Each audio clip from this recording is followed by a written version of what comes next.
The question is, are you fat or what? Leave me alone. I said, are you fat? Get off me, man. Stop it. You ain't down with us no more. You ain't fat. You ain't fat. You ain't fat. You ain't nothing. You ain't nothing.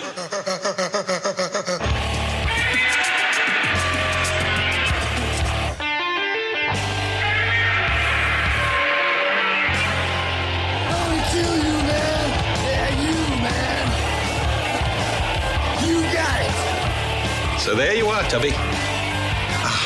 Look like a bucket of lard on a bad day. You baby gorilla. Oh my God, again!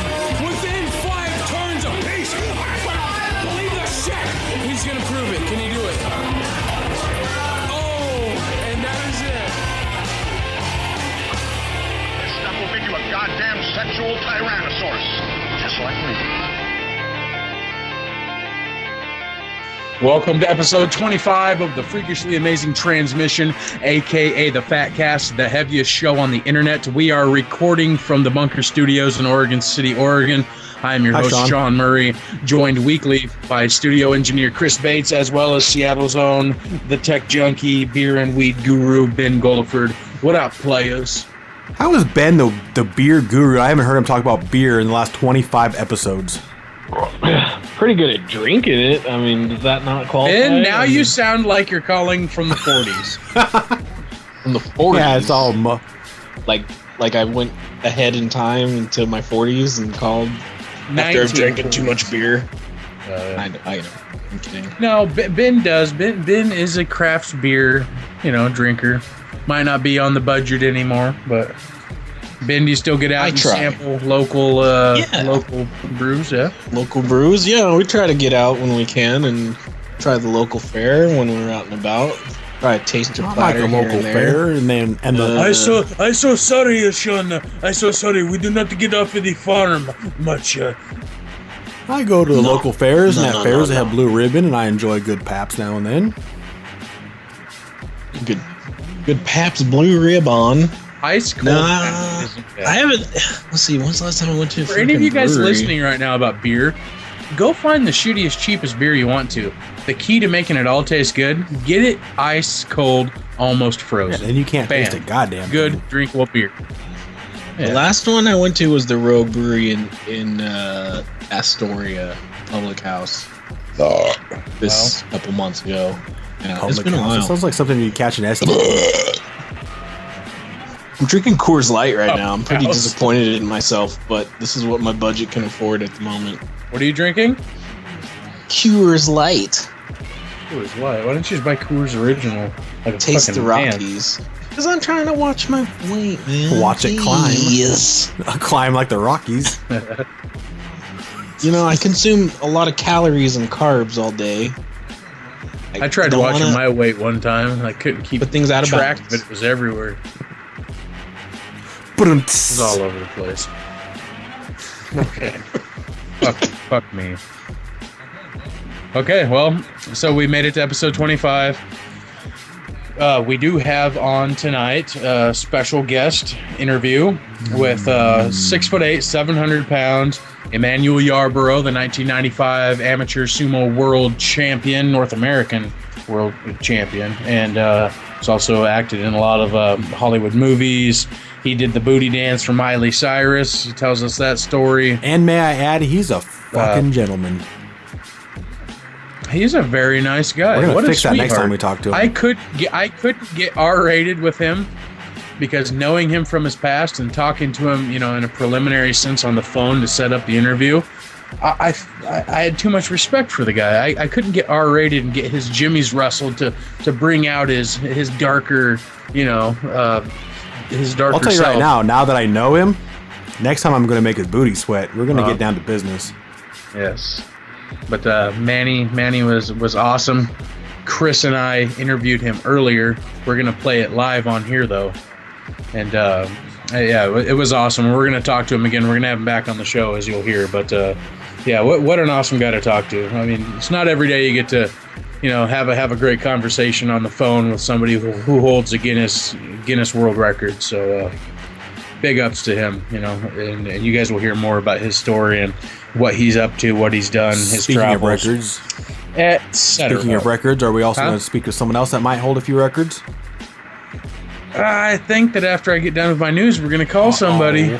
Who do you think we're going to call, Ben? Ghostbuster. Can you Ben? Call Can you Paul Bag. Yeah. How's Melissa McCarthy doing? She's so fucking funny. Like, I can't So wait till witty and Ghostbusters comes out. Funny What's and the creative. biggest table she's ever fallen through? I have to know that. Did it have a cross beam, or is she really that heavy? Come on, you can tell us. Wow, this beer I'm drinking is absolutely horrible. Why don't you tell us who you're going? Fuck it, we'll do it live. Yep, we're gonna do it after the news. You will find Actually, out. you know what? No. Chris, call him now. We'll do the news afterwards. Okay, here we go. Isn't it like 9:30 there? Yeah. Hello? Hello? Stanless Steel, it's Sean Murray from the Fat Cast. Hey, Stanless. Yeah, go on. What's up, buddy? I think about you all the time, Sean. Is this a bad time? No, I'm just doing corner. Filming porno? I'm just doing corn. Corn. Get it right. Oh, yeah. Well, hey, listen, Stanless. I know it's late over there in New Jersey, but we're recording the show live right now. We wanted to call you just to say hi real quick. Oh, yes. How have things that's been great, for you? Sean. Yeah? You know, I think about you all the time. I know, I got your call last night. And we were actually just talking about you that same. I think about you all the time. We were just talking about you that same day. It's weird that you I called. got a new song. It's killer. It's really good. It's like the best one yet. It's called Us Against the World. We don't have it on video yet, but we're working on it. Awesome. I'm working on some other really great stunts, and I miss you a lot. You know that? Yeah, You know that, Sean. I think about you all the time. I think about how to move. So I've really been busy with the job and everything, so that's why I haven't called. Yeah, it's the same here. We've been super busy. You know, I thought, by chance, I thought about you yesterday. We got a new guest on the show today, somebody we interviewed. He's 6'8", he weighs 700 pounds. He's a former sumo wrestling world champion, and he's the Guinness Book of Records heaviest living athlete. He lives in your area code, Stanless. No kidding. Yeah, when I typed his cell phone number into my phone, your number came up first, and I thought, hey, it's Stanless. And then you called me right after that. That's more than a coincidence to me. That's incredible. That is really incredible. Amazing. Wow. He lost weight to get down to 700 pounds. Yeah. He did. He said, what did he say? He was up to 8. Well, he must be pretty good at that wrestling. He's got to be pretty good at that wrestling if he can get a good center of balance, right? You have to be. Yeah. I mean, he's getting older now, and he's focusing on losing weight. I would love for the two of you to meet up so you can put him on like a red apple skin diet or, something to cleanse his system and kickstart him losing some weight through the natural way. Oh, right. Yeah. Yes. Yeah. Of course. You bet. I always like to listen to Gary Knoll. Gary Knoll has a lot of good stuff. He puts a lot of good information out there, and he's a good inventor too. A lot of different things. But I miss you, Sean. I miss you. We're gonna get together. We're gonna talk. Yeah. That's the thing, Stanless. We're recording the show. We wanted to call and say hi, let the listeners hear your voice again, and we're gonna go ahead and I'm gonna set it in stone within the month. We're gonna have you back on for a full episode, and it's gonna be awesome. I love it. It's gonna be gritty. Fantastic, and I got a great idea for the show. I got an idea for you. You're gonna love it. You're gonna love it. Okay, well, let's talk about it here personally. Mano y mano here. I'll give you a call tomorrow or the day after, and we'll start setting some stuff up. Anytime. You call me anytime, Sean. Okay. Forever. Hey, the three of us here at the Fat Cast, we love you, Stanless Steel. Yeah. And we're going to talk to you soon and have you on the episode. The man, Stan. Oh, thank you, Pat. See you, Stan. Okay, hey. One love from the three of us in Oregon. Take care, Stanless, New Jersey. Yay, okay. Okay, we'll talk about that. Have a good night. Cut him. Okay. Fuck out of here. Ladies and gentlemen, the world's strongest man at bending steel, Stanless Steel Pluskin from... I feel he's also the emotionally strongest man in the world. Yes, he is an unbreakable emotional state. Very, very powerfully Don't mess with him. grounded individual. You can't hold him down. You can't bend his will. He'll bend the You world. can try to hold him down and tickle him. I don't think you'd be able to hold him down. I think that he could bend your arm in half. I think he can bend your will. But he couldn't bend my appetite. There you go. So, I don't know. Them apple skins sound pretty good. in the news headlines, world's shortest man passes away. Chandra Bahadur Dangi from Kathmandu passes away at the age of 75. Chandra was 21 inches tall at his tallest. Wow. Isn't that crazy? A 21-inch tall, 75-year-old So man. he stood. That is something long that time. would either creep me out or turn me on. I laid on my back and he stood on the ground between my thighs. He would almost touch the top of my dick. That's impressive. Whoa. Well, I didn't know this man existed. I knew there was really, really short people. I didn't know this guy was actually the shortest one. And he must have been the shortest one forever because he's 75. And it's not like he got any shorter. You would think, I know a lot of obscure facts and stuff. And, you know, I would think I would have read about him. I usually know who the top three, or have a good idea of who the top three, you know, tallest, fattest, strongest, you know, people, shortest, you know, people with, you know, abnormal physical traits. And I've never heard of this guy's name before. Like maybe of his 75 years, he wasn't until he was like 65 where he's like, all right, that motherfucker who has the title over me is going to go down. He's going to like take a cheese grater and just slowly start shaving off the bottoms of his foot until he gets down to that level over like 10 years. No, I actually think what may have happened was that for a long time there was actually somebody shorter for the you know, the breadth of his life. There was somebody shorter who perhaps died recently, and so he got the de facto. Right now, there's a new shortest man on Earth. Yeah, I would like to know who that is. If you haven't, we will find that and report on it live in 2 weeks. The movie Green Inferno, the Eli Roth film, comes out September 25th. Nothing, star. Comes out. Is anyone excited? No, it's about weed. I'm smoking weed. You guys really not know what the Green Inferno is about? Yeah, it's a new Godzilla movie. It's a movie paying homage to the 70s Italian movie Cannibal Holocaust. Oh, the other one I never heard of. that terrorist group. Why would they? You guys are homage? fucking helpless. You know, our listeners are a lot smarter than the two of you right now. There's lots of people excited for the Green Inferno. It's essentially the first film, and this film is essentially a movie about a group of people who go to the Amazon basin in South America, and they end up getting held hostage and cannibalized and murdered and tortured by an indigenous tribe. Was it done in that order? Because that's a horrible way to do it. You can't be murdered, tortured, and then whatever, cannibalized afterwards. Well, you don't know what can happen in the Amazon jungle. Okay? It'd probably be easier because it wouldn't be squirming around. You know, actually, I did see this trailer, and it looked pretty interesting. Kind of different. It's different. It's not like you know, your normal horror film. Well, the thing is this. The original movie this is paying homage to is Cannibal Holocaust. That movie was the very first found footage film ever. It's from the 70s.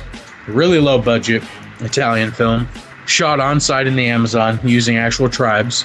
And the movie was so graphic that all of the film and crew were detained, and the director and the producers of the film went under multiple investigations by the Italian government for producing a snuff film, which is showing the live murder of people on camera.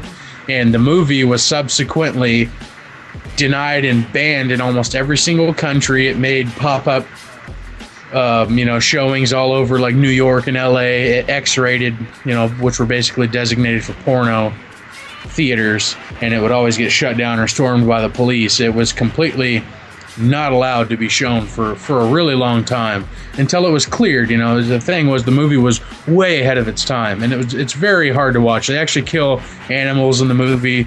They chop up and butcher a giant turtle. They shoot a pig on a chain, and it shows people eating human meat and stuff. Of course, it was all clever effects, but even to this day, it seems so real. He's gonna do the rest of the show with the boner. So this Eli Roth film plays a pretty, from what I've heard on the reviews, it plays a pretty good homage to that. So I would like to argue one fact of that story you just told.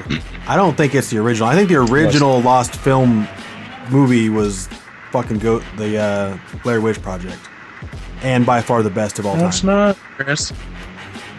What? This is a found footage film. The Blair Witch Project is based off of Cannibal Holocaust as well. The other way around. Just the premise of it being a group of people going to do something and their camera was found. Yeah, it was. Stop. Look it up. That was creepy. Did you hear that, Ben? Pause. Whoa, yeah. Blair Witch, and then all of a sudden he sounds all like demonic and shit. I'm sorry, I believe you. Cannibal Rising or whatever your name was. Yes, whatever you say. Cannibal Rising. Cannibal Holocaust. Okay, so enough of that. A Mexican man with a 19-inch dick has been offered big, grande bucks by Vivid Entertainment. I just watched the video earlier. They censored his balls, but he's actually got the penis itself, and it is in fact uncircumcised, wrapped up in a giant stocking, and he's laying it out on a scale to weigh it, and it is like 19 inches long, and it's like as big as around as like a softball. Wow. Why would they censor his balls? So does that make it safe for work? I don't know why Vivid is going to offer him. It's clearly, in my opinion, just seeing it, just by how big and full and thick it was soft, it's clearly either fake or it's some kind of a growth, type of thing. He's probably got like tumors all over it or something. There's no way he could get it erect. Taking that much blood to erect a 19-inch penis with that girth would probably make him pass out. But apparently Vivid Entertainment, one of America's largest it doesn't say adult entertainment companies, or... on the forefront of masturbation, is offering him money for a film, and it's really disgusting. If it's all natural or if he modified it. Because remember that story we had a couple episodes ago about that German guy that has been injecting his dick with saline or whatever for years. Now it's like 9 inches around or whatever ridiculous fucking thing it is. He has... Yeah, I don't know. I didn't see it in the headline. I didn't see. I mean, it's filmed inside of his apartment, and he looks really poor. So okay. Let's get this straight. You didn't read anything. You found his video. Fixated on looking at this monstrous. I saw the headline, and I was like, that's you saw the headline. Search your. But you watched. That's gonna make pretty good news for the show. So I did everybody a service and pointed it out. Now it's your job to go to Google and find it. Moving on. Should Floyd Mayweather retire? Why not? It's big talk in the boxing world right now. Yes. He's threatening to retire. Everybody hates him. He's got more money than anybody. But will making on him top retire of his game. shut him up? No, I don't think so. He played a hard enough game. He played hardball to the level where the Manny Pacquiao fight took 2 or 3 years too long to actually happen. He got a favorable outcome on it. He's got no real good opponents. He's just going to be fighting lackluster guys. If you were Floyd Mayweather and you had that much money, why wouldn't you just retire? Why even? Because if you can get $500 million for a shitty fight, why not do it? He's all about the money. He's come out. He's already said How many times you got to make $500 million over and over again though? He's gonna die with so much money left over in his assets, his properties, and his accounts. that the next 4 generations of his family will live off of it. No, he will bet it all before he dies and passes it on. He will gamble this shit away. If you have easy money coming, why not? He should fight Ronda Rousey. That'll make some money. Ronda Rousey will kick his ass. Okay. I would like to sponsor that fight here on the show. I personally believe Mayweather should retire. And then once he does, I think boxing's pretty much dead. No, there'll be another one. There'll be another more exciting Mike Tyson type fighter. I don't know, but eventually there will be. He might be dead for a while. Zabs. But eventually he'll come back with the exciting boxer again. If anyway, that was Floyd's it. killing boxing. Everyone hates boxing now. Yeah. Oh yeah, everybody has for a long time. There's only been a few saviors. It's been Pacquiao, it's been Mayweather now, just because people want to see him get beaten, and he gets so much money. And it's who else? Like, watch him take a fight. The Klitschko brothers. Watch him take a fight that breaks all kinds of records for the amount of money he's going to make, and he just loses because he doesn't care anymore. He has the money. I can see that happening. Well, he probably won't because he's a point fighter. No, but he's smart enough not to get beaten. No, but if he gets paid off to get beaten or something, or he makes twice as much money as he ever had, he'll do it. He's not about the boxing; he's about the money. Maybe he's done. He's done. I'm done. Okay. So that wraps up my news segment. I'm going to go ahead and take us to a quick commercial break. And right after the break, stay tuned because we're coming back in hot and heavy with the pretty mundane and entertaining, the mellow look, the peek into the life of 6'8", 700-pound Emanuel Yarbrough. Stay tuned. We'll be right back after the following messages. Sponsored by Carl's Jr. Oh, no, you missed that putt again. You probably don't have enough time to practice. You can have more time to practice your putting with the Potty Putter, the amazing new toilet time golf game that lets you practice your putting on the potty. Your Potty Putter comes with its own putting green made of the same professional carpet found at miniature golf courses. Now practice your putting every time you take care of your other business. Just aim and shoot the ball into the cup. Just think, all that extra practice every time you visit the John. In no time, you'll shave strokes from your game. Just choke up on your putter and sink the ball. Over and over again. When you're bored in the bathroom, you rush, and that's unhealthy. But with the Potty Putter, you'll take the time to play with your putter. It's the most satisfying way to practice your game. Your Potty Putter is the perfect gift for the man on the go. He'll relax and think of you every time he practices putting. It's ideal for the executive washroom at the office. Look again how easy it is to practice your putting in the bathroom with the Potty Putter. Now, improve your putting game with the Potty Putter for just $19.99. But wait, call now and we'll include the doorknob hangers warning everyone not to disturb you while you're practicing your putting. The Potty Putter with the putting green, the putting cup and flag, 2 Potty Putter golf balls, the putter and do not disturb door hanger, all only $19.99. Don't limit your life to a tiny toilet. Let your imagination soar with a Potty Putter, the instant solution that lets you practice your putting every day. Welcome back to the freakishly amazing transmission, the heaviest show on the internet. We have on the phone with us Emanuel Yarbrough, the 1995 North American Sumo champion. Manny is a former college football player, wrestler, and also holds a brown belt in judo. Manny has fought in the UFC and Pride, appeared in high-level commercials, and holds the Guinness Book of World Record for being the heaviest living athlete. Manny, welcome onto the show, my man. Hey, glad to be here. Thanks for having me, man. Yeah, man, it was great hooking up with you. I mean, I grew up watching you. I always used to watch amateur sumo on ESPN too, and then of course I saw you in the UFC, and then just your several appearances, your Nokia commercial. So later on down the road, I wanted to really touch up with you and get you on the show. So thanks for coming on. Well, I hope I didn't damage you. I mean, it seemed like every time you watch me, I had my ass out. So I hope that didn't affect you in any way. No, because we're big guys ourselves, so I always rooted for the big guy, but.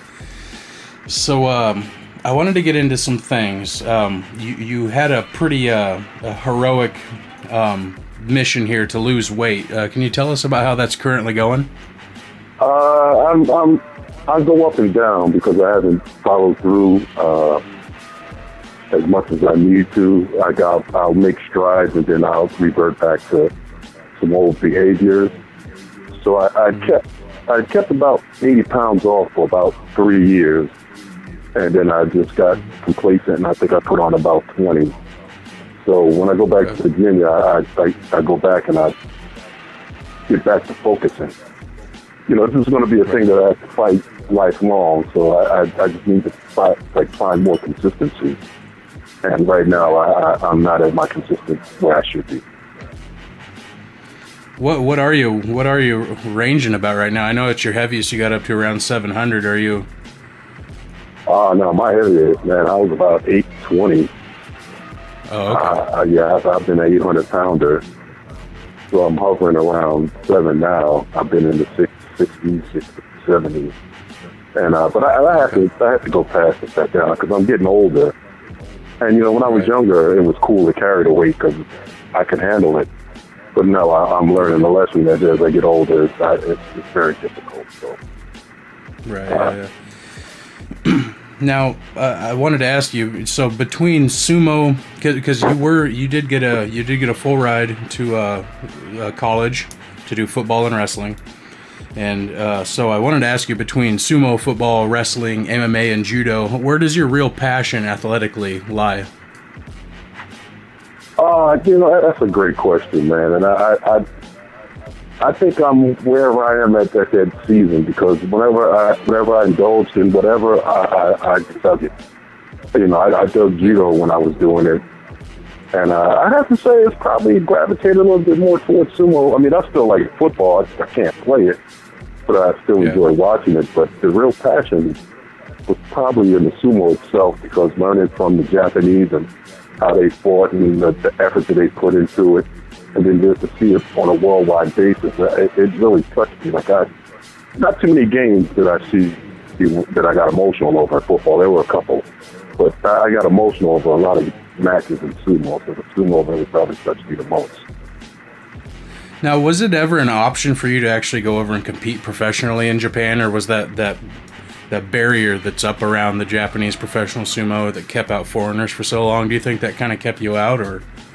And my situation was timing. My first sumo match, I was 28, and the ritual that they have to go through, you have to be a younger man because it's kind of like a hazing period. And at my period, at that time in life, I wouldn't be able to endure the hazing period. So I think it was more just time than anything else, because if I'd got in when say Kanishki had gotten in, I think it would have been okay. It never dawned on me. But by the time I got there, I think I was just a little bit too old. Now, you're a frequent visitor of Japan. You know, how is Japan in general? Because I'm a big Godzilla fan. I like a lot of things Japanese, sumo, and giant monster movies. I collect Godzilla stuff. A lot of sushi. Yeah, and sushi. So how has Japan treated you? I know you've been there plenty of times. I've been to Japan 15 times, man, and it's wow. And every time it's been wonderful, man. They have their own culture, but then they're willing to embrace other cultures. I mean, I've seen Japanese Rastafaris, I've seen Japanese bobby soxers, I've seen Japanese rappers, and you know, when they indulge in the culture, they take it, they try to learn as much as they can about it. So I appreciated that, and then they open it up to learn about their culture also. And I learned, like, the younger kids, they're straying away from, like, the old guard, and they're venturing out in different ways, and that's also a good thing. So I love going over there. Now, see, as a 400-pounder myself, I'm absolutely terrified to actually go visit, because I don't think I'm going to be able to find a bed or a seat on the bus or anywhere to fit me as traveling around, or the hospitality. You know, I thought about that. I mean, I never stayed in a hostel, and I love hostels. I mean, every time I've been over there, I've been accommodated. But the hotel rooms are smaller. But, I mean, as a 400-pounder, you'll fit right in. Dude, I was over there as a 600-pounder, and I made it through. So 400, you'll fly through. That gives me some hope. I need to go see Toho Studios. So, So you've traveled a lot. You've been to Japan 15 times. I'm sure you've been all over the world. I know you did a Bollywood film. Do you have any really strange stories from any of your years traveling around with your profession, your notoriety? Not strange, but I flew to Australia to do a movie. It was a heart-to-heart movie with Robert Wagner. And when I grew up, Robert Wagner was the guy. You know, he's a movie star from the married to Natalie Wood. He was a big actor in the 60s and 70s. And he had a popular series in the 80s called Heart to Heart.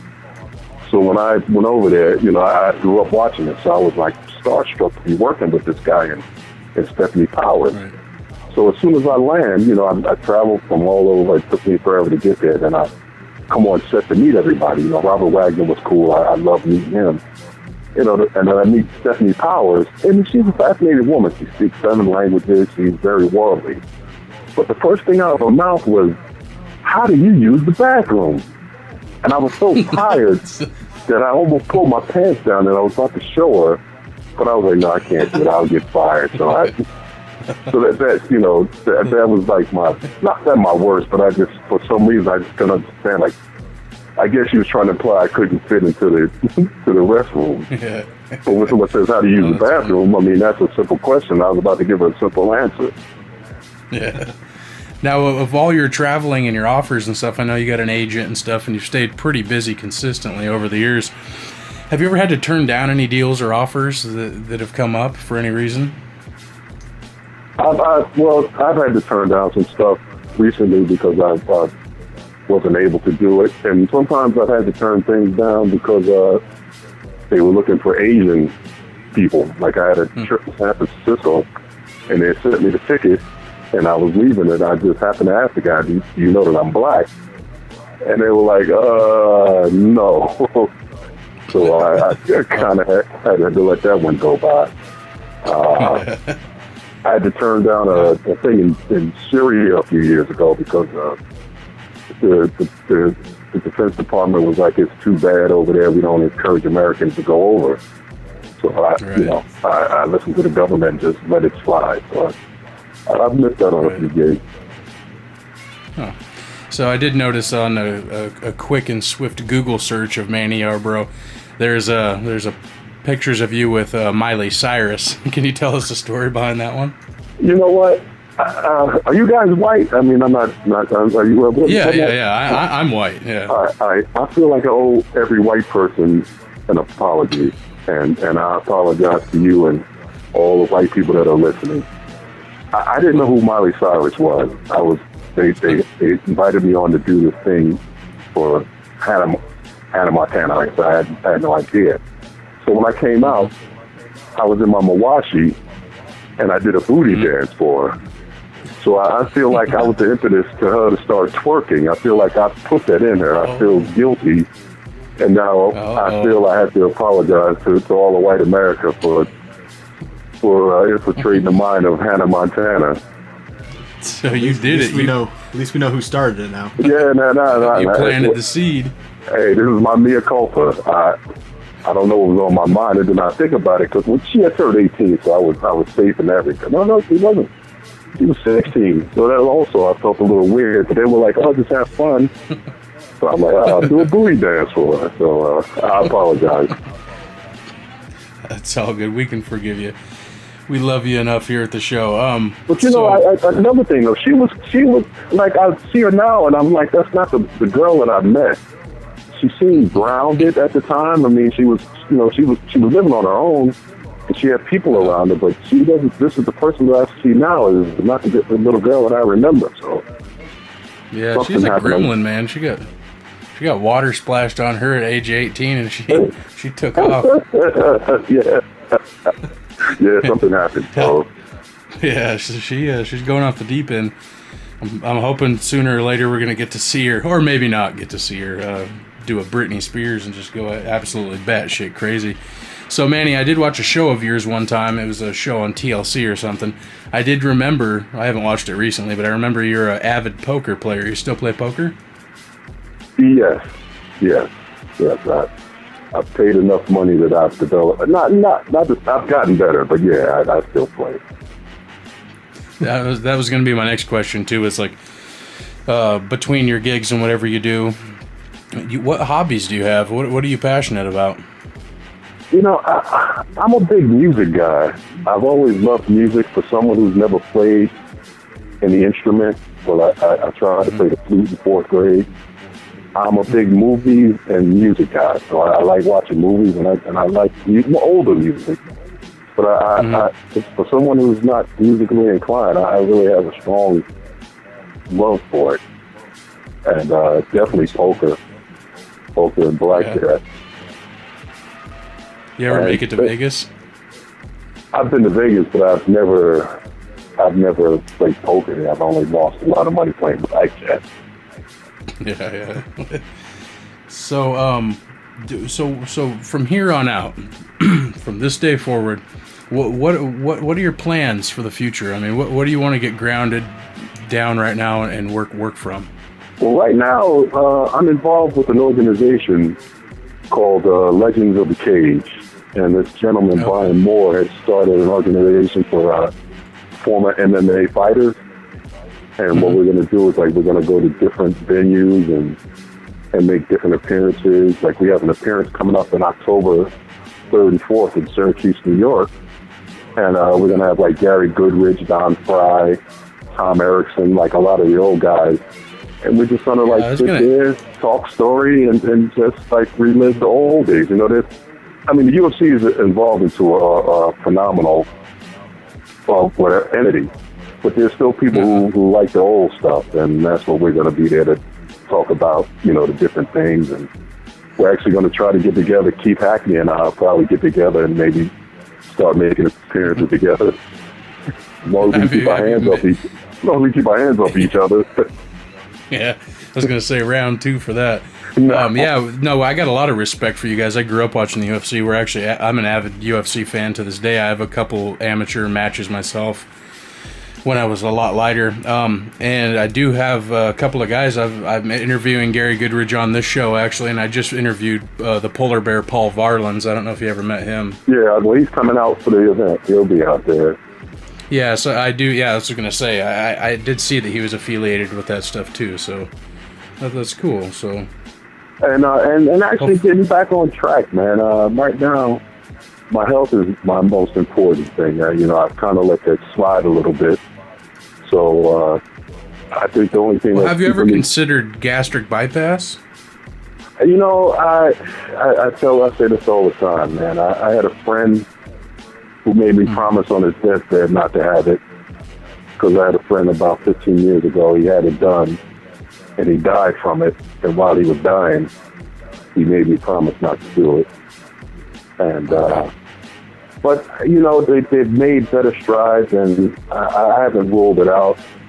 I mean, when I've applied myself, I've lost it, but it's just a matter of remaining consistent.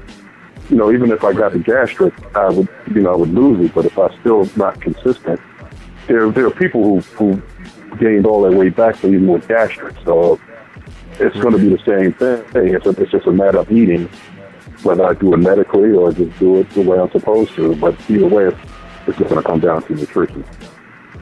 Right, yeah. Well, hopefully you can stay on top of that. We'd love to support you here at the show. If you ever need anything like a GoFundMe or something, I think that we're going to leave the option open for that. Maybe we could get your appearance here on the show, kickstarting a kind of a media thing, and hopefully get a GoFundMe started for you. How would you like that? I appreciate it, man. I appreciate it, too. I've come in my circles that I've met a lot of people, and I don't turn down an opportunity to if someone's willing to help and I'm able to accept it, I'll accept it, man. I mean, I'm not too proud to accept help. I mean, everybody can use a helping hand here and there. Yeah, for sure. I expected you guys were nice, man. I expected us to get down gritty and dirty and... Well, I mean, we can get as dirty as you want to. Yeah, I was going to say, I'm being respectable to you because you seem like such a nice guy. Our shows usually R-rated. Oh, yeah, I mean, you got to go with what works for you guys. I listened to one of them, and you guys had me laughing. So, you guys don't seem to be big Oregon Duck fans. We're not big Oregon Duck fans? Yeah, well, one of you guys hate the Ducks. Oh, yeah, no, I hate the Ducks. Why? I hate the Ducks. Fond of them. I don't know, because we're Beavers fans. It's not so much that we hate the Ducks, it's more that we hate Duck fans. Yeah, Duck fans are on Oregon here. See, we're from, like, the south of Portland, Oregon area, and Duck fans are, like, the prima donnas, like, the dickheads of the sporting world around here. Oh, like the pretty rich white kids. You know, the whole Ducks team is funded by Nike, and so it's kind of. That's interesting. You know, I've never been to Oregon. I've been to Idaho and I've been to Washington and Montana. Oh man, that'd be and I've never been. Awesome to get you to Oregon. You know, and I have a friend in Portland. I'd love to go there. I didn't realize that you guys are like the king of the microbrewers out there. Oh yeah, man. I'm a big drinker, man. We got breweries everywhere. I think some of the best, consistent, best beer out of the whole nation, I think, comes out of the Northwest. I've heard that. I've heard rumblings of that. If I ever make it out there, I'll definitely look you guys up. Like I've been all over the place. I've never been to Oregon. Yeah, you should come, man. It's really cool place. I got a good friend who throws an MMA show called the Full Contact Fighting Federation. It's co-ran by UFC fighter Chael Sonnen, and I think it'd be awesome to kind of co-promote a trip of yours to Oregon if you ever come here with an appearance at the show. I'm sure it can make you a buck or two and get some heads turning. Oh, dude, whatever we can do to make it happen, I'd love to. Like I said, we're going to be doing more appearances. Like we got the one set up this upcoming in October, then we're going to be doing one in California, tentatively set for March. So we'll be making our way out that way. So, you know, look out for us old guys. Yeah. I would love if you guys did one in Washington or Portland. California's a little too far of a drive, but I would love to get out and meet all you guys. I'll pass it on to Brian, but that's Brian Moore's thing. So whatever you can do to make it happen, we'll try to make it happen. Okay, well, it sounds good, Manny. I want to remain friends with you for the show. I think that we could do another interview sometime if your schedule's open. I think we get a little dirtier next time. Not a problem, man. I just was great. I enjoyed it. You guys are cool. So, thank you, man. Next time you see the opportunity, if you want to get together, just make the arrangements. I'm amendable. All right, cool, man. You've been a stand-up guy. Again, everybody, this was Emanuel Yarbrough, and we couldn't appreciate you coming on the show enough, man. Have a good evening, and we'll keep in touch. You do the same. Good luck, guys. Take care. Thanks, man. All right. And that was our very, very satisfying conversation with a childhood hero of mine, Emanuel Yarbrough. Awesome. Hopefully we'll keep up with him in the near future. We wish him the best. We're going to look at starting some kind of a thing to, whether it be a Kickstarter or something, maybe a drive. That's what I was going to ask you during the interview. What exactly would the Kickstarter fund? His weight loss initiative, the food, proper health. Pay him to lose a pound? Personal trainer, something. He needs help. Oh, okay. Health food. There we go. It's always good. It's fucking expensive. Yeah, I know. Yeah, but it's going to help him do something, man. Like anytime somebody throws some bucks at you, to try to motivate you and stuff. I mean, we want to keep Manny around. He's a good guy. I want to keep him a friend of the show. So we want to try to give him a newfound incentive. Search for our GoFundMe campaign to help him lose weight. We will advertise that more in the coming episodes. So, when we could. Having wrapped up the interview with Manny, we are moving to the Ben Gulliford Power Hour.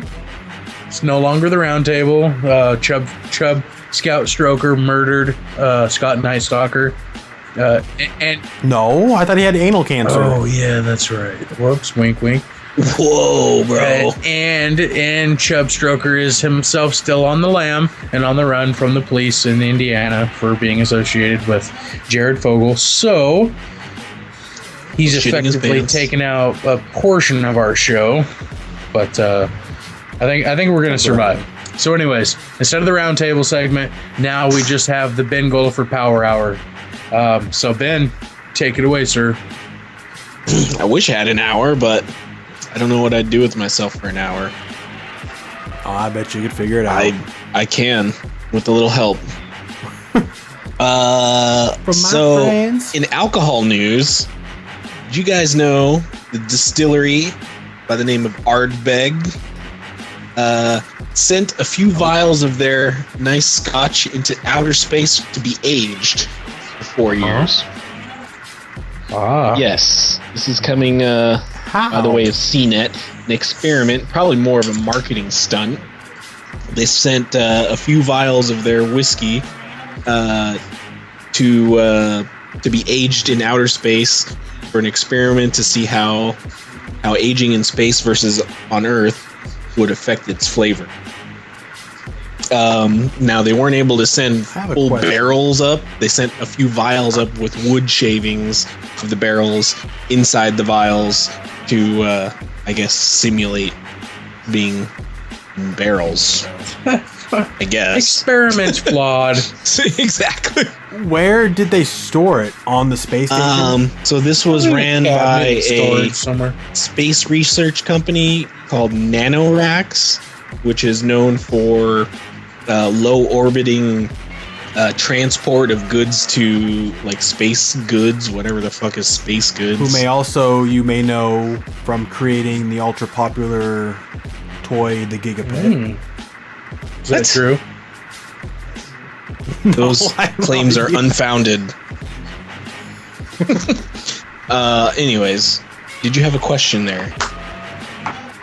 Yeah, where did they store it? Because if they stored it like on the space station or something, then that's an environment that is closely mocking Earth's environment. So it really doesn't do shit. They'd have to like set it on the surface of the moon. Well, it's still a zero gravity environment. I don't know what you mean. That's like a Chris, the spaceship's it's still pressurized. It still has oxygen. It still has, they're sealed. Yeah, okay, zero gravity. Sealed barrels or sealed vials. It's just the environment. It's zero gravity environment. They just wanted a zero gravity. Okay, so Chris, the spaceship scenes on movies aren't real. Everything is still zero gravity. Right.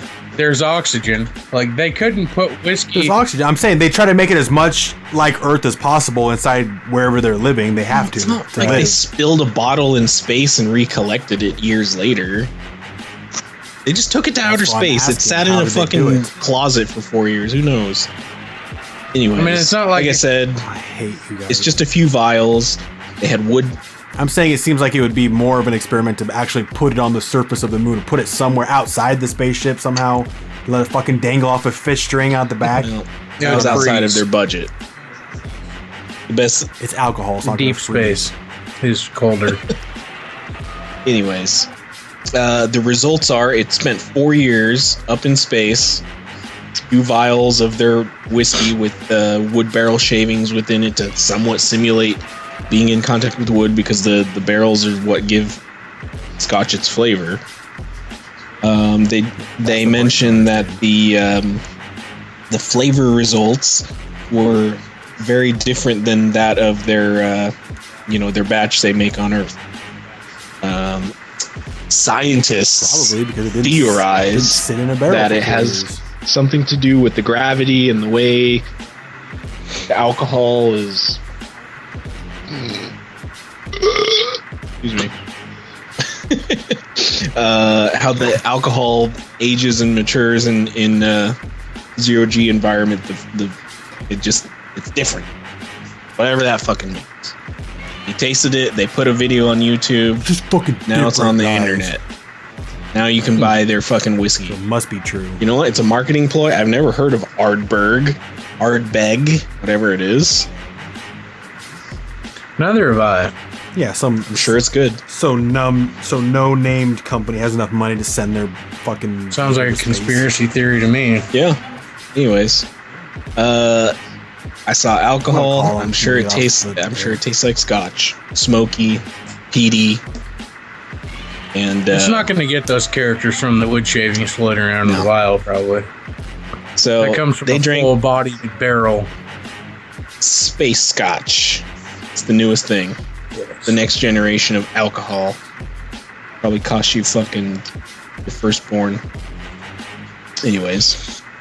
You need to get Ron Burgundy on the case. Ron Burgundy?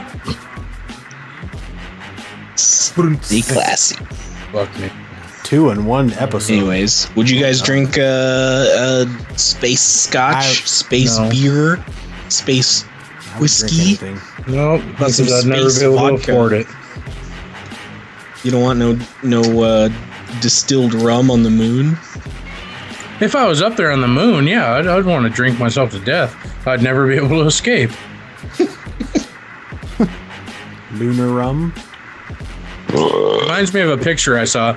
You know, if you stretched every elephant on the planet Earth, starting in the plains of Savannah in Africa, and you took all the elephants on Earth and you put them tail to nose in a straight line towards the moon until you used all of the elephants that we had, Yes, Satan. they would all die.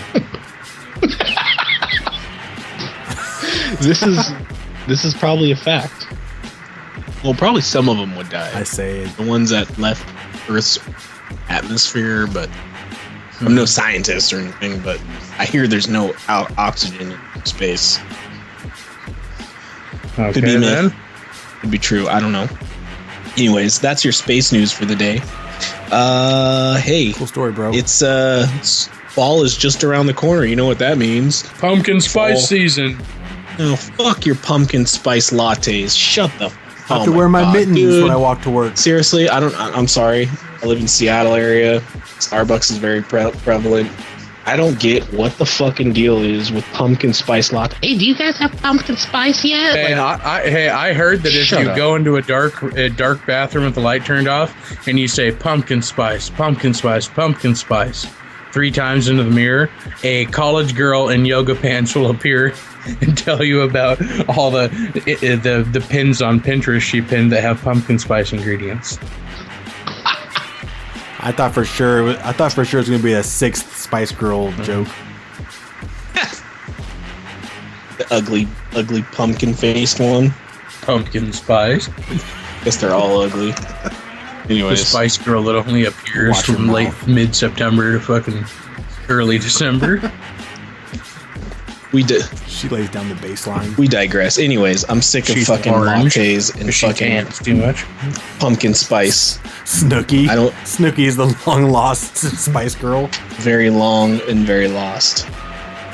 Anyways, fall season's coming around the corner, guys. And now about you, but I've been fucking. I can't fucking find anything to watch on TV. So I'm kind of excited.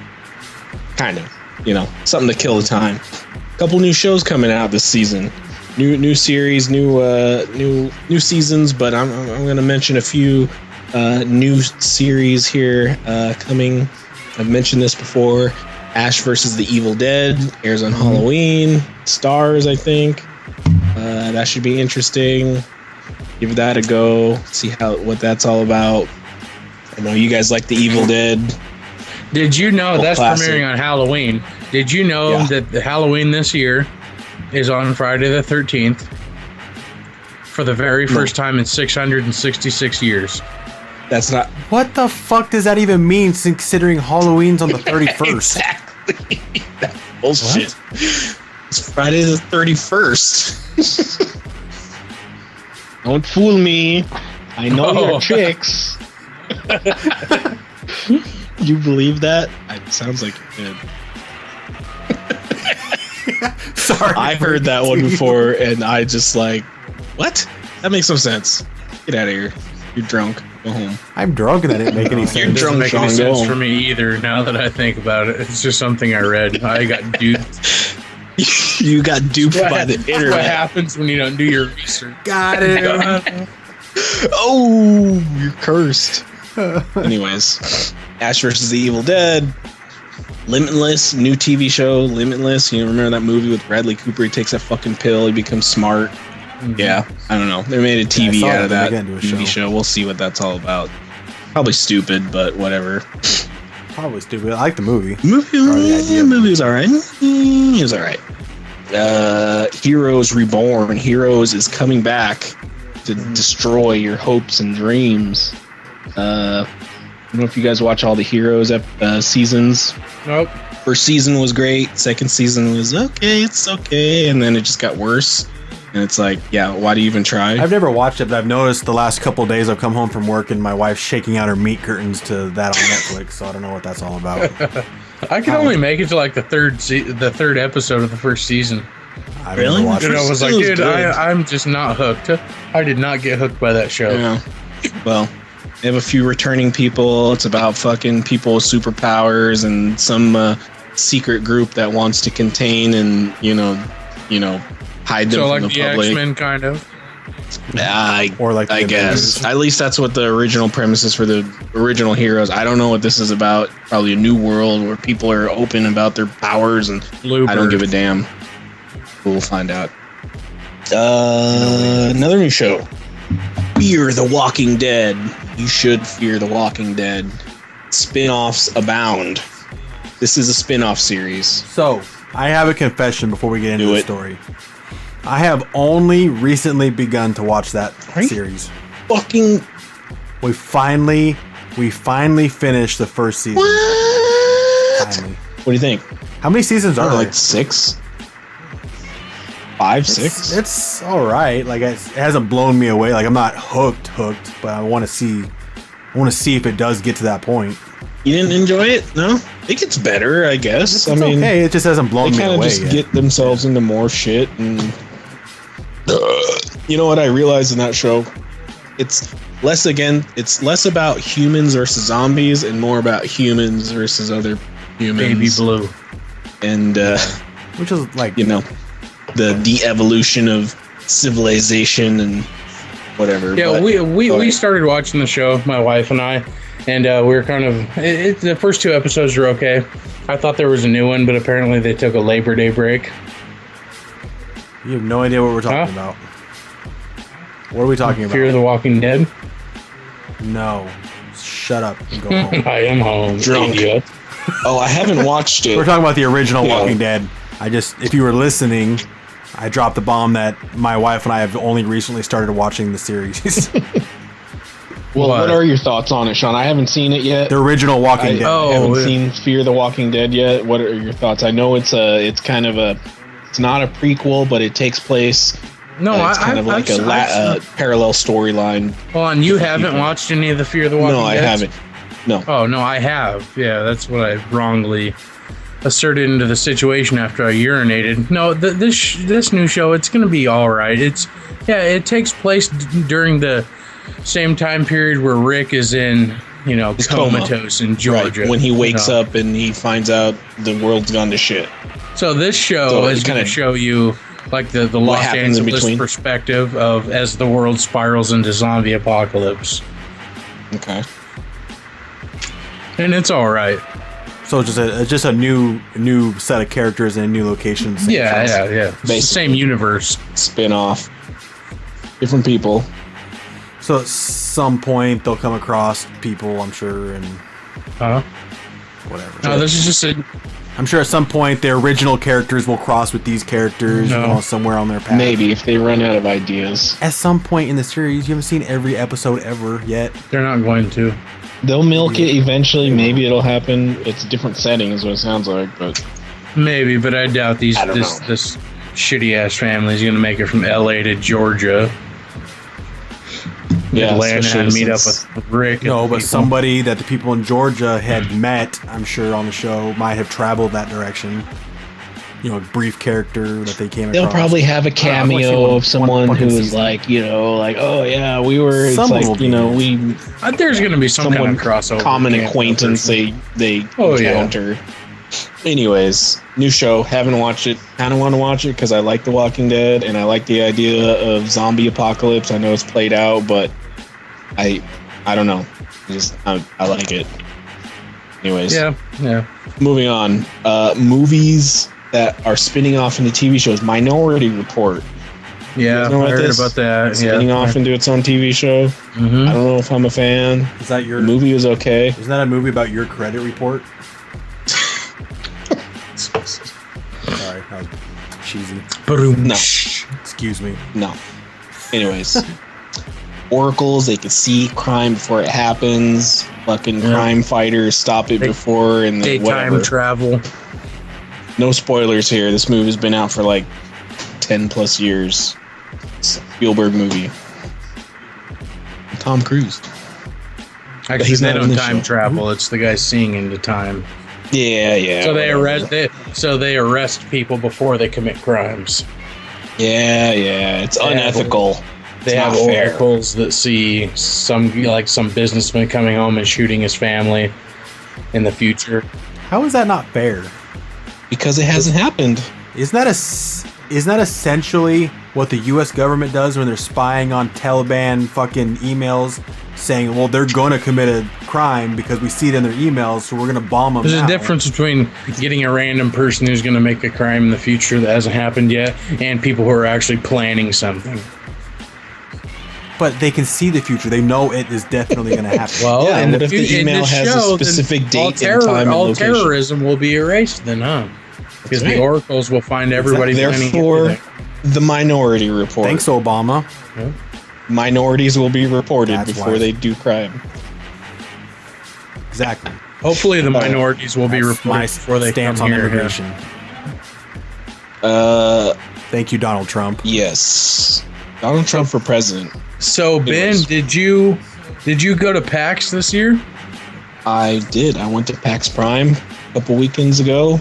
Had 2 days. My brother-in-law surprisingly surprised me with 2 passes. I had already accepted not going because it was impossible to find passes for sale within a reasonable cost. And he said, Who did he blow to get those? I got 2 passes. They're for you.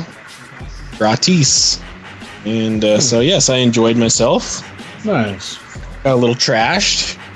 Yeah. Brought my PAX plume to vaporize my marijuana while at PAX Prime. And brought many alcoholic beverages to enjoy myself. I had a good time. It was very crowded. Lots of nerds. Lots of games. You guys haven't been there in a few years, but it's changed. It's grown. It's huge now. It's like... It's incredible almost. It's like the We need to make a pact to get there. I know. Yeah. The booths they create now are so like extravagant and like crazy and stuff around there. It's like, I mean, they go all out. When I went, the big thing was one of the Grand Theft Auto games, like Vice City or something, and like their big booth was like a piece of cardboard with Vice City spray painted on it. Yeah, or something. right. Like that was it. Yeah.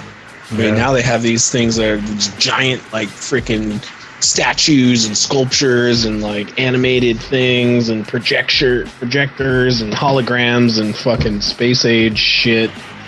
These kids don't know what they're talking about. And it seems that every year there's kind of, like, one theme. You know, like, I think, Chris, when you came a few years ago, the thing was, like, 3D gaming. Like, oh, yeah, our screens do 3D. Now that's, like... That's not even a fucking thought. They don't even talk about it. Now it's a VR. Virtual reality. It's fucking Oculus. Isn't that what it was last year, too? What's that? Didn't they talk about Yeah, it they did, but now too? it's even bigger because now all the other players in the game, you got Oculus, you got HTC with their own version, and Nvidia with their own version, and now everyone's coming out with their own fucking version of VR technology. And the booths they create, and I don't know, it's too much. I cannot keep up. Okay. I will have to say I competed in a Mortal Kombat X tournament at the Corsair Gaming booth. How'd you fare? Yes. And I whooped up on some noobs. They were truly like just people randoms standing in line. I waited an hour and a half in line to get up to the challenger, dethroned him. The game was King of the Hill. Winner stays, loser goes. First to 10 wins some goods. Won a gaming mouse and keyboard and t-shirt and a raffle.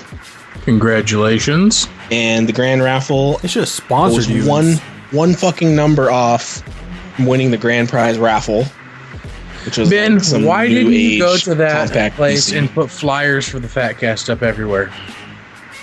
You know he didn't. I didn't. I don't know. I couldn't. I was unprepared. I didn't even expect to go to PAX, dude. I found out the day before. So I was hoping I was gonna go, but it wasn't for sure until like the day before, and then bam, I'm gone. So good times. guys definitely need to come up next year. I think we can, if we don't manage to get passes, I think we can manufacture our own. I prefer to bootleg. I don't even want to buy them. So get this. This year, they weren't so strict about checking and inspecting passes. They're just, they didn't care. It's just like it was in years past, because now the passes have a little serial number on them. Bullshit. It's not like they look at them. The other thing is like they had a black light watermark on them. So when you go through a black light and there was like little Space Invaders on it, but it made no sense to me. It was more of a gimmick because they weren't checking them. It's just like after you get in through the security, these black lights were set up like, oh, cool, check out your pass. It's like just a gimmick. It wasn't even like a security feature. Oh, but good cool. But good recon for next year. But anyways, I think there's a chance. Okay. Yeah, we should make the plans, and it will be a good time. 4-day event. Dude, now there's even scalpers outside of these things here selling passes. A person I met up with showed up day of, got in for $30. Wow. Nice. So legit pass. So This there are sounds many good. ways. So does that wrap up your segment, Ben? So yeah, that's what I brought today. Take it away. Okay. So now that wraps up Ben's segment. Thank you very much, Ben, for the entertaining insight into the world of entertainment, gaming, and movie/TV show news. Bluebird. At this point now, we're going to start doing our bi-weekly call from our sex expert on the East Coast, Barbara Boulders. Why do I have to call in? I'm right here. Who? Barbara Boulders. The show, I know, you don't know. I handle all the show's business. You know her from last episode. She's going to be a mainstay now. I know. He's just mad because he's not the expert anymore. We're gonna go ahead and key up her call right now. Without further ado, Barbara Boulders, ladies and gentlemen. Hello, fat boys. This is Barbara Boulders from Brooklyn, New York. I've been known on the East Coast for years as the very best sex expert and hypnotherapist. I'll have a drink of red wine here, light a cigarette, and give you some of my mind. I noticed last week on your episode that the fat engineer Chris whatever had some mean comments directed at me. I hope that's not your game to get these panty briefs down, moron. You ain't never seen pussy this mounded up, moist and natural, and you never will. Chris, honey, I wouldn't fuck you if you had Elvis Presley's dick. I saw it in New Orleans once, and it was amazing. Chris must call his right hand the pig strangler. Not because he's packing a hog, but because pigs have really small dicks. I'd let Chubb stroke his disgusting ass shit down my blouse before I'd even rub a 20-foot pole against your little hard-on. Now back to business. This week's sex advice. Get your verbal game down. Know how to charm a lady. Pick the right times to get dirty, and if it takes some booze and cigarettes, then you better treat that bitch to an outing at your local liquor emporium. Remember, slick talking will get your dick wet. Until next week, I'm Barbara Boulders. Keep the wine flowing, keep the cigarettes close, and always keep them moist. Thank you, Barbara Boulders. That is her weekly update call, Chris. Great advice. Such it appears that she had a little bit of a deal or issue, I guess, have you, with your comments to her last week, Chris. Well, at first I'd like to commend her on just being able to remember to last week because she's so fucking old. So my hat's off to her for that. Second of all, she said, I've never seen a pussy so natural. What the fuck does that mean? Does that mean she hasn't shaved it? Does that mean she hasn't shaved it since Dr. Walter G. McGargan invented this disposable razor in 1904? Because she has a bush. She has a fucking bush that Edward Scissorhands couldn't tame. Wow.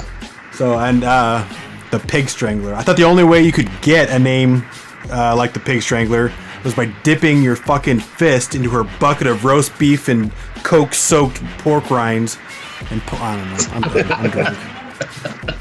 Done. Fuck it. Fuck her. Fuck the show. Quit. She won't let you fuck her. Yeah, she says you don't have a chance. If you had a chance, would you pull down her briefs and I would like to go in there for scientific purposes. Purely I'd like to research. shave off a piece of the skin and submit it to the Smithsonian or whatever as like a mummy meat. See what they come up with. Some carbon dating. tapping that mummy meat? Oh boy. All right. Dry and salty. So we're going to take a really quick break and we're coming back with the outro. This is the Freakishly Amazing Transmission. Stay with us through the following break. I was overweight and embarrassed to go anyplace. AIDS helped me get back into a size 12. The AIDS diet plan helped me get back into a size 6. AIDS helps control your appetite so you lose weight, yet AIDS lets you taste, chew, and enjoy. And the appetite suppressant in AIDS is not a stimulant. AIDS helped me lose the weight and has nothing in it that could make me nervous. Question, why take diet pills when you can enjoy AIDS? AIDS helps you lose weight safely and effectively. Use only as directed. Welcome back to the episode number 25 of the Freakishly Amazing Transmission. Thank you for holding through the break. Yeah, that was Ben's segment. That was a call from Barbara Boulders and the interview with Manny Yarbrough. Before the break, are we really going to have to sit through an interview or a phone call with her every week? I don't know. Are you mad about that? Let me guess next week. Hi, I'm Barbara Boulders. I used to jack off Adolf Hitler at his mother's bedroom after all of his big speeches to the Nazis. Peanut butter and jealous. I can't handle that every week. He's jelly. She had to. I used to give old Charlie Chaplin the plumpkin. Fuck no, I can't. Done. Don't be mad. Here's some advice. Get enough red wine going through your veins to be preserved for 1,000 years. And when you rack up as many blowjobs as I have, you're gonna become immortal. It's impossible to die. Yeah. All right. Anyway, so to wrap up the episode, do you guys have anything to talk about, like recollecting or on the episode? No, you're mad about Barbara, huh? Ben, you have anything to say? Are you sad about the really short guy from Kathmandu who died? Yeah, I don't give a Kathmandu about it. Never heard of him. I'm sad I've never I been wonder to if Barbara Kathmandu. Boulders could sit on him and envelop him into her natural mound. I'd like to roll him up in one of my Marlboros and smoke him. Somebody's mad. I think that next episode, number 26, Chris is going to have a monstrous rebuttal or a confrontation with Barbara Boulders. And it would be funny if Chub Stroker, because Chub Stroker knows, to my understanding, Chub Stroker knows Barbara Boulders from the East Coast, Midwest, news scene over the last, 30, 40 years. So it'd be funny if we get both of them commenting or calling in about, whatever. I would love to talk to both of them. I'd love to speak with Barbara and give her some advice. Yeah. And I would love to thank Chubbs for his contribution to the show by hiring that fucking dried up old prune skink. Okay. So, looks like we have something to look forward to. Ladies and gentlemen listening, thank you very much for your time. We're going to wrap up the episode right now. As always, we encourage you to go follow us on Facebook at www.facebook.com/theheaviest503. Google us, The Fat Cash Show. We're on YouTube. We're on Tumblr. We're not on Tumblr. Twitter. We're on Twitter. At The Fat Cash Show. That's your nickname. We're dumb. we're on Twitter at The Fat Cash Show. Welcome to the stage, Sean Murray with Tumblr. and most importantly, you can find us and download us weekly on iTunes. iTunes, Stitcher, TuneIn. iTunes, Stitcher, TuneIn. What the fuck ever. Whatever else. So yeah. Stay in touch with us, and please, every week we ask you guys for this. You listen to the show, come and comment on our shit. We'll put you on the show. It was nice being back here for episode 25. We're going to go for another 25 unfaltered. So we'll see you again this time 2 weeks from now. Keep it classy, motherfuckers. Get a hold of us. Let us know. On behalf of Sean Murray, myself, your host, this has been episode 25 of the Freakishly Amazing Transmission. We'll see you around the block. And sprinkle some vinegar on it to keep it moist for days. Jealous.